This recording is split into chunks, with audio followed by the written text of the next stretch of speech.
చూసేదాన్ని చూసి కంగారు పడుతుంటాం, మన శత్రువుని చూసి మనం కంగారు పడిపోతుంటాం. కానీ మనలో ఉన్న ప్రభువు ఎంత గొప్పవాడు, మనం మొరపెట్టే దేవునికి ఎంత అద్భుతాలు చేయగలిగిన వాడని విశ్వసించలేకపోతున్నాం.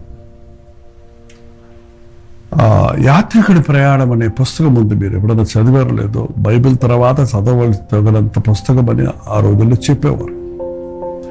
ఆ యాత్రికుడి ప్రయాణంలో జాన్ బనియన్ అనే ఒక వ్యక్తి సువార్తను ప్రకటిస్తున్నందున చెరసాల్లో పడేశారు. ఆ చెరలో ఆ యాత్రికుడి ప్రయాణం అనే పుస్తకాన్ని ఆయన రచించగలిగాడు.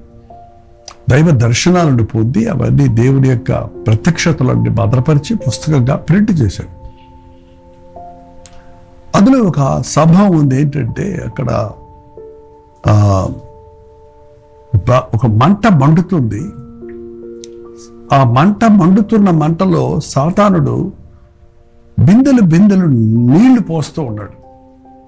విచిత్రం ఏంటంటే ఎంత నీళ్లు పోసినా ఆ మంట ఆగటం లేదు. కారణం ఏంటి అంటే, పైకి చూడు అన్న స్వరం వినపడింది.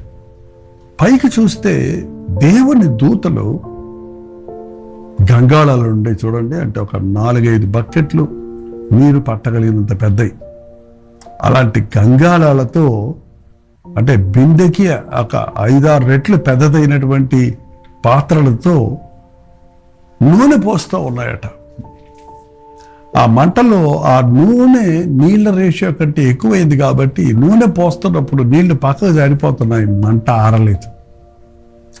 అంటే మనకి సాతాను కలుగజేసే ఆటంకాలు ఎన్నున్నా వాటిని అధిరోహించగలిగిన ప్రభు మన కొరకు, మన అదృశ్య హస్తము మన నిమిత్తమై పనిచేస్తూ ఉందండి.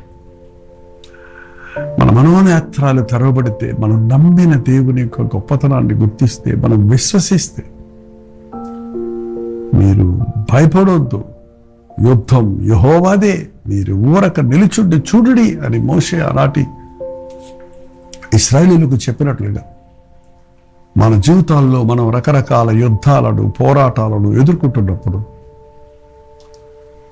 ప్రభువుకు మొరపెట్టి నిర్భయముగా దేవుని యందు విశ్వాసంతో మనం ముందుకు సాగితే అద్భుతాలు మన జీవితంలో చూడగలుగుతాం.